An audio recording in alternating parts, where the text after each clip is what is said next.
guys, I'm here with the one and only Philo at the High Energy Tour here in Oakland, California.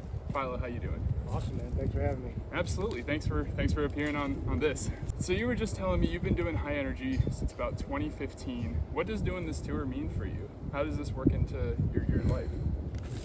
Well, this was kind of like a side opportunity that I kind of came up with, or was presented to me by some guys in Finland that heard about my coaching style and my clinic series that I do in the States, and they were interested in having me out. So I got offered a bunch of work, and it was too much for me to handle. So I offered Greg Barsby and Nico LaCastro to come along with me and kind of help fill out the lineup, because it felt like 50 people per event was a lot for me to handle on my own. So I decided to get some help, and we had to come up with some kind of a name. So we settled on the High Energy Tour, because we all have a lot of energy and passion for the game, and we wanted to have an upbeat style clinic series that was something very engaging for the participants, something they felt like they were involved in and not just standing around watching. So yeah, it kind of started back in 15 with that opportunity international in Finland, and it kind of blossomed into what it is now, where we kind of take the show wherever we go.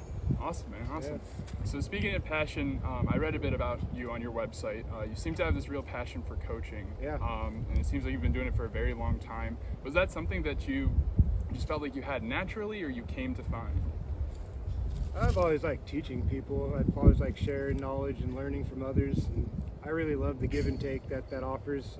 I've been on the receiving end of tutelage and knowledge over the years from a lot of different sources, and in different walks of life as well. So it wasn't only in disc golf, but in other things I've enjoyed over the course of my life. After you get to a certain level of knowledge, people want to learn from you, or interested and want to pick your brain. So I think it comes with the territory. Obviously, when you become one of the best in the field at something, people are going to be curious how you got there and what'd you do. So it was pretty much a natural progression for me after I kind of got the okay from the general public, like, we trust you to do this. And it took a little bit of I don't know what the right word is, but I had to kind of get over some things in my own head, if I'm good enough to do this, if I'm really a reputable source for this knowledge and whatnot. And once the general consensus in the disc golf community was, you're good enough, we trust you, then it was pretty much a downhill trek from there. I got you, man. That's sweet.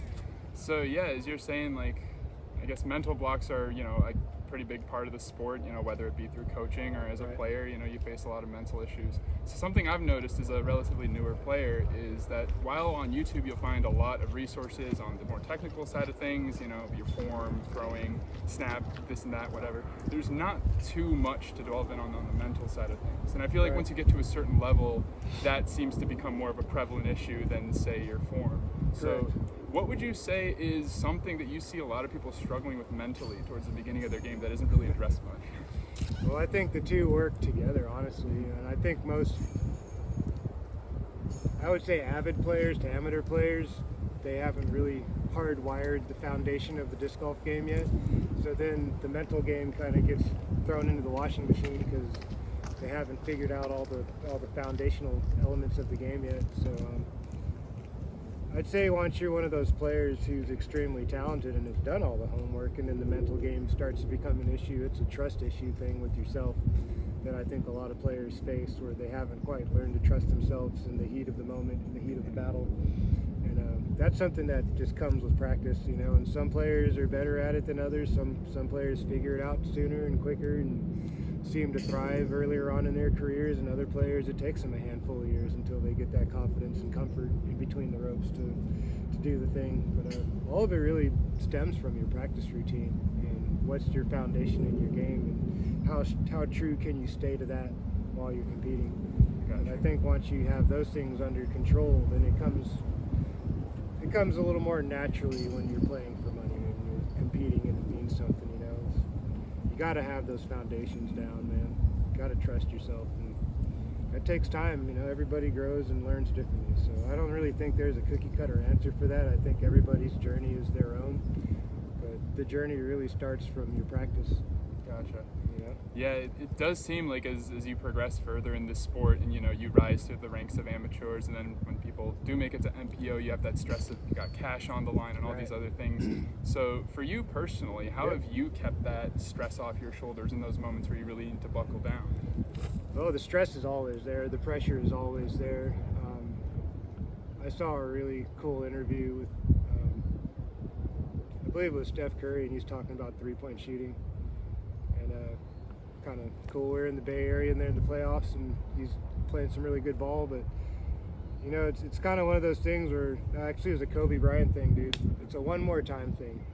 When you've done the work and you've done the preparation and you find yourself in the moment, your mantras change from "Am I going to?" or "Will I?" to "I am," and I've done this enough times that I should know what to do, kind of thing. And you kind of talk yourself into the positives instead of worrying about the negatives. And it's hard to do that every single time.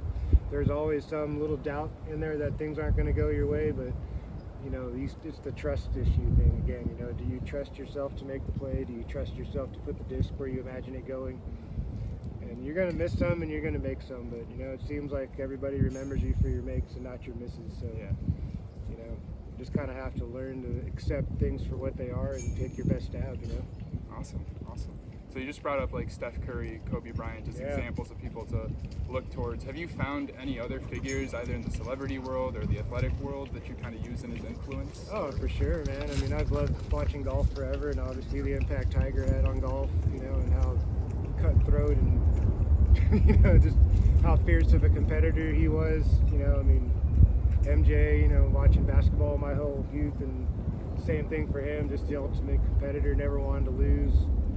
You know, you could see it in his eyes. He's trying to defeat you, like, and embarrass you, and like, I don't know if all of that really resonated with me so much because I grew up a Lakers fan, and I always appreciated Magic Johnson's, you know, energy that he brought to the sport. And there's obviously the competitive athletic side, but there's also a sense of calm and enjoyment and pleasure in the way that he played the game. And I think I always kind of gravitated more towards that because I want to be happy when I play, but I know I'm like very cutthroat with myself, but I really enjoy the game and I enjoy the process, and I try to enjoy it and have that energy as much as possible, even though the other side tends to sneak out more because I hate to lose. But it's tough, man. Yeah, it's there's a lot, man. There's a lot of great athletes, you know, a lot of great dudes that have shown you a way to get it done, and I think the message is like there is no one way to getting it done, because there's been great champions in all sports who carried themselves in all different types of ways. Yeah, it's really cool. Like on one hand, you have,